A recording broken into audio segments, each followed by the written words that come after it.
अघोरी ने एक बुझी हुई चिता पर अपना आसन लगाते हुए कहा, तुम दोनों की ही तरह वर्षों पहले यहाँ एक पति पत्नी का जोड़ा आत्महत्या करने आया था, जिन पर किसी ने दया दिखाई और उनका भाग्य बदलना चाहा, मगर भाग्य का लिखा कोई नहीं मिटा सकता।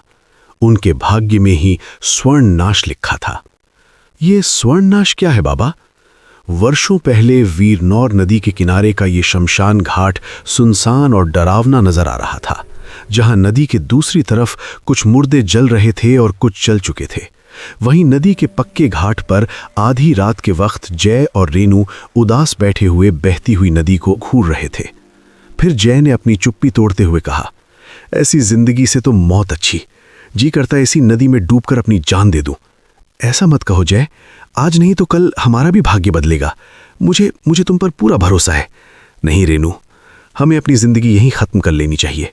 हमारे भाग्य को शायद यही मंजूर है। हमारी मदद कोई नहीं कर। इतना बोलकर जय जोर जोर से रोने लगा। तभी उन दोनों को नदी में कोई हलचल महसूस हुई। दोनों चौंक पड़े। वो उस हलचल का कारण समझने की कोशिश कर ही रहे थे।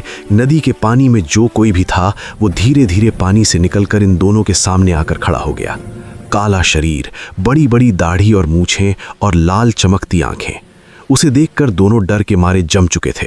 फिर उसने इन दोनों को देखकर हंसते हुए कहा, भाग्य को समझना इतना आसान नहीं है बच्चा। तू परिस्थितियों के सामने समर्पण करके मृत्यु वरण करने आया था, मगर शायद तेरे भाग्य को कुछ और ही मंजूर है। जय और रेनू अभी भी डरे हुए थे। उन्हें समझ नहीं आ रहा था कि वो अजीब सा दिखने वाला शख्स आखिर कौन हो सकता था। फिर जय ने डरते हुए कहा, आप कौन हैं और अचानक पानी से बाहर कैसे? जय अपनी बात पूरी कर पाता कि तभी उस शख्स ने कहा, मैं एक अघोरी हूं और इसी शमशान में रहता हूं। मैं अक्सर रात के वक्त पानी के अंदर साधना करता हूं, पर आज मैंने जब तेरे रोने की आवाज सुनी तो बाहर आ गया। मांग अपनी रूठी किस्मत से क्या मांगना चाहता है, मैं तेरी इच्छा पूरी करूंगा। जय फिर से भावुक हो गया और आंसू बहाते हुए अपनी तकलीफ उस अघोरी को बताने लगा। बाबा, मेरा नाम जय है और मैं यहीं पास के गांव में रहता हूं। मेरा गांव और मेरे परिवार के ज़्यादातर लोग मुर्दे जलाने का काम करते हैं, मगर मुझे वो काम पसंद नहीं था। मेरा सपना बड़ा था, काम खोजता रहा, मगर हर जगह निराशा हाथ लगी। इसी दौरान आज से कुछ दिनों पहले घर वालों के खिलाफ जाकर मैंने रेनू से शादी कर ली, जिससे घर वाले नाराज़ हो गए और मुझे घर से निकाल दिया। क्योंकि ना तो मेरे पास पैसे हैं ना काम, मुझे कुछ समझ में नहीं आ रहा था बाबा। इसलिए आज हम दोनों हर जगह से हार कर शमशान में आत्महत्या करने आए थे। अघोरी कुछ देर खामोश रहा। फिर उसने कहा, हाँ, तेरे गले में स्वर हो सकता है, पर तेरे अंदर सम्मोहन शक्ति नहीं है जो तू किसी के ऊपर प्रभाव डाल सके। मैं तुझे उपाय बताता हूं, मगर ठीक वैसा ही करना। बाबा, आप जैसा बोलोगे हम ठीक वैसा ही करेंगे। इस शमशान के उत्तर में एक बड़ा बबूल का सूखा हुआ पेड़ है। उस पर एक स्वर्ण पिशाचिनी का वास है, जो मरे हुए लोगों की माया यानी स्वर्ण आभूषण और दुर्भाग्य का भक्षण करती है। तुझे मैं एक टोटका दूंगा, जिसे तुझे जाकर उस पेड़ के नीचे मेरे बताए मंत्र को बोलते हुए चढ़ाना होगा। इस क्रिया के बाद तू जिस भी कार्य में हाथ लगाएगा तुझे अपार सफलता मिलेगी, मगर गलती से भी उस मटकी को ना फोड़ना, ना देखना, ना अपने घर ले जाना। फिर अघोरी ने उन्हें एक लाल कपड़े से बंधी हुई मटकी दी और जय के कान में एक मंत्र बताया, जिसे लेकर जय और रेनू वहां से जाने लगे।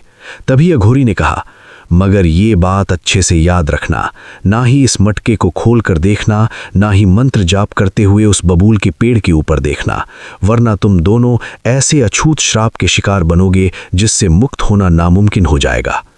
अघोरी की बात अच्छे से समझने के बाद जय और रेनू शमशान के उत्तर में उस सूखे बबूल के पेड़ को खोजने चल पड़े।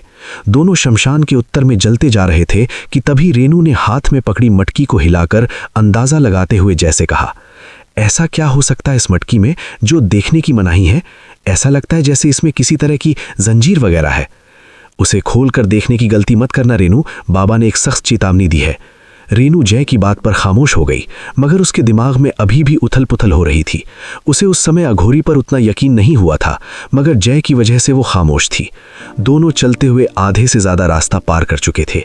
जय आगे चल रहा था और रेनू भी उसके पीछे उस मटकी के बारे में सोचती हुई चल रही थी। इस मटकी में कुछ तो अजीब है। कहीं वो बाबा मेरे भोले भाले जय को ऐसे ही बेवकूफ़ तो नहीं बना रहा। इतना सोचते हुए रेनू ने उस मटकी पर बंधे कपड़े को खोला और अंदर देखते ही उसके होश उड़ गए। मटकी के अंदर कीमती गहने और मिठाई का एक टुकड़ा शमशान की राख थी। रेनू ने फिर से हड़बड़ी में मटकी का मुंह बंद कर दिया और चुपचाप बबूल की ओर चलती रही। रात के खौफनाक सन्नाटे में बबूल का सूखा पेड़ किसी राक्षस जैसा नजर आ रहा था, जिसके नीचे जय और रेनू खड़े थे। अघोरी ने कहा था, इसलिए दोनों ने अपने सिर झुकाए हुए थे। फिर जय ने रेनू से वो मटकी मांगते हुए कहा, लाओ रेनू वो मटकी। रेनू ने मटकी दे दी। फिर जय अघोरी के बताए मंत्र को पढ़ने लगा। उन दोनों को महसूस हो रहा था जैसे पेड़ के ऊपर किसी तरह की कोई हलचल हो रही हो, मगर दोनों ऊपर नहीं देख रहे थे। रेनू जो चुपचाप खड़ी थी, अचानक उसे कितने मूर्ख हो तुम दोनों, जो उस दूर तक अघोरी की बातों में आ गए। अरे चमकने वाला भाग्य ठीक तुम्हारे सिर के ऊपर है और तुम पेड़ की जड़ में भाग्य खोज रहे हो। रेनू चौंक पड़ी उस आवाज को सुनकर। उसने घबराकर जैसे कहा, जय जय तुमने सुनी वो आवाज कि ये शायद पेड़ के ऊपर से आ रही है। क्या हो सकता है? अरे इस जगह ऐसे ही वहम होंगे।